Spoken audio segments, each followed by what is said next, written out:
Hello guys, I am Tanim Hossain from Riyadh. আজকে আমরা জানবো গাড়ির কীভাবে সঠিক নিয়মে গাড়ির ব্রেক প্যাড চেঞ্জ করা হয়। অর্থাৎ আপনার গাড়ির ব্রেক প্যাড যদি আপনি সঠিক নিয়মে চেঞ্জ করেন তাহলে আপনার ব্রেক প্যাড অনেক দিন লং লাস্টিং করবে, অর্থাৎ ভালো থাকবে। আর যদি আপনি সঠিক নিয়মে চেঞ্জ না করেন তাহলে অনেক সময় আমরা দেখি যে ব্রেক শু একটা খেয়ে ফেলেছে আর একটা ভালো আছে। তো এমনটা কেন হয় আজকে আমরা এটা জানার চেষ্টা করব, এবং কিভাবে ভালো থাকবে তাও আমরা জানার চেষ্টা করব। কেননা আপনি সঠিক নিয়মে ব্রেক শু চেঞ্জ করলে আপনার ব্রেক শু অনেক লং লাস্টিং বা অনেক ভালো সার্ভিস দেবে, এবং আপনার মনে করেন যে রিস্কও থাকে না। অনেক সময় দেখা গেছে ব্রেক শু তাড়াতাড়ি ক্ষয় হয়ে আপনি খুলে পড়ে যায়। তো কেন পড়ে এটাও আজকে আমরা জানার চেষ্টা করব। তো ওকে, চলেন দেখি।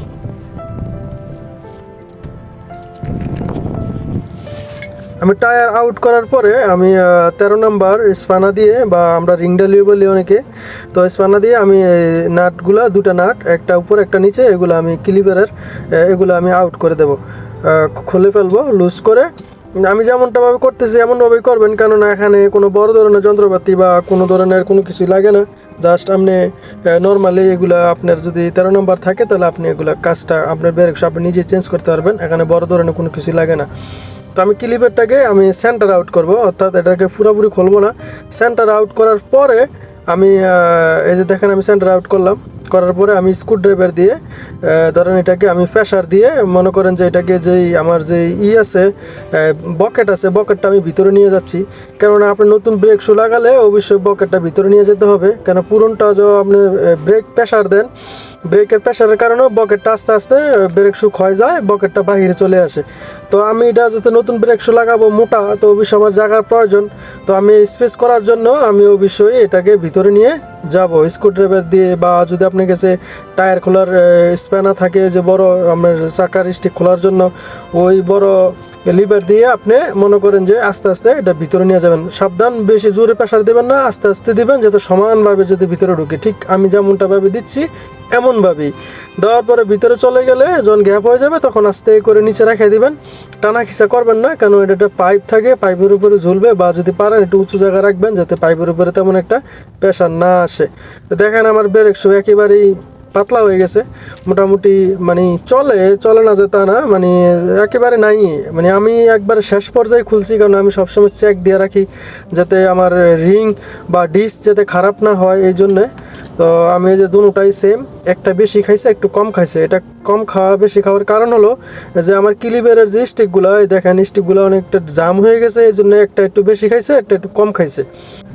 আমি এখানকার ফিনগুলো খুলবো, এখন খুলে এগুলো ওয়াশ করে দেবো। যে ফিন, এই ফিনগুলোর কারণেই আপনার ব্রেক শু বেশি কম খায়, একটা বেশি খায় একটা কম খায়।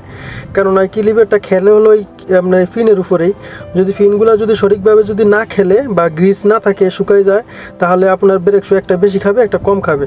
তো অবশ্যই যতবার আপনি ব্রেক শু চেঞ্জ করবেন অবশ্যই গ্রিজ লাগাই দিতে বলবেন মেকানিকরে, কেন মেকানিকরে গ্রিজ লাগায় না, শর্টকাট ওদের তাড়াতাড়ির জন্য। তো এগুলো আপনি অবশ্যই থাইকা লাগাইবেন, আর যদি নিজে কাজ করেন তাহলে আরও ভালো।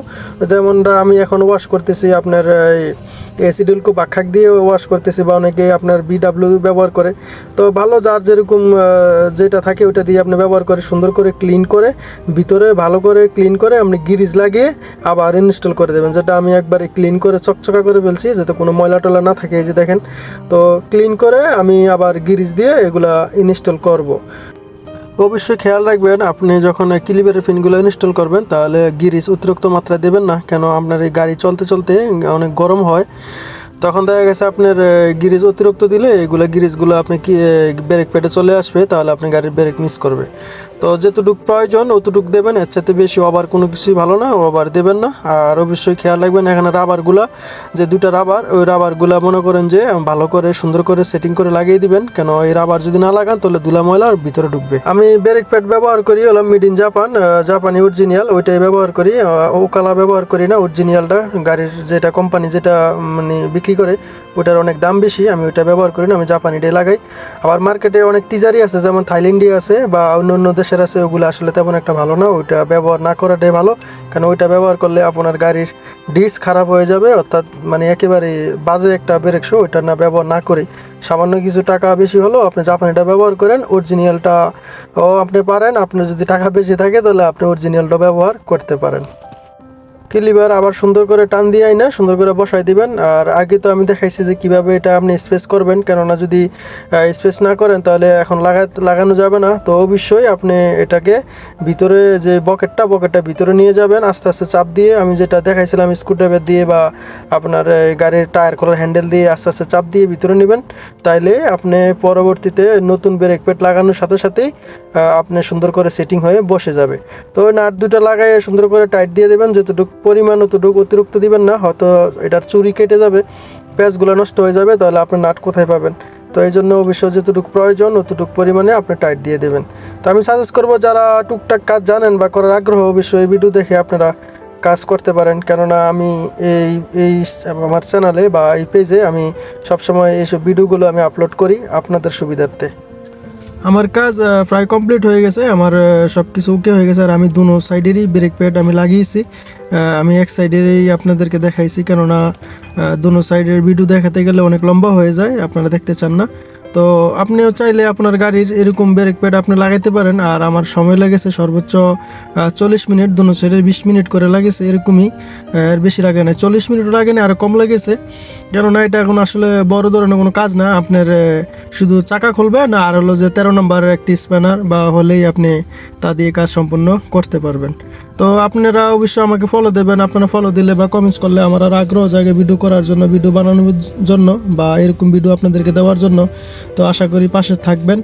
আর যদি ভালো লাগে আমার ভিডিওগুলো অবশ্যই আমাকে একটু ফলো দিবেন, সাপোর্ট দিবেন, কেন আমি আপনাদের মতো ছোট মানুষ, তা অবশ্যই বুঝতে পারছেন। আর এই কাজগুলো অবশ্যই আপনারাও আমাকে ফলো করে এই কাজগুলো আপনারা করতে পারেন। আর এই চ্যানেলে বা এই পেজে আমি নিত্য নতুন ভিডিও বা এইরকম ভিডিওগুলো দিয়ে থাকি, যদি ভালো লাগে অবশ্যই আমাকে আপনারা ফলো দিয়ে রাখবেন। আজকের ভিডিও এই পর্যন্তই। আমি সামনে আরেকটা ভিডিও আপনাদেরকে উপহার দেবো, ওইটা হলো আপনার পিছনের ব্রেক শু কীভাবে চেঞ্জ করবেন, কারণ পিছনের ব্রেক শু চেঞ্জ করতে একটু ক্রিটিক্যাল, সামনের ব্রেক প্যাড চেঞ্জ করলে যতটা সহজ বা পিছনে একটু ঝামেলা। তো এটা কীভাবে চেঞ্জ করবেন সহজেই, এটা আমি অবশ্যই আপনাদেরকে দেখিয়ে দেবো। তো আজকে এই পর্যন্তই, আল্লাহ হাফেজ।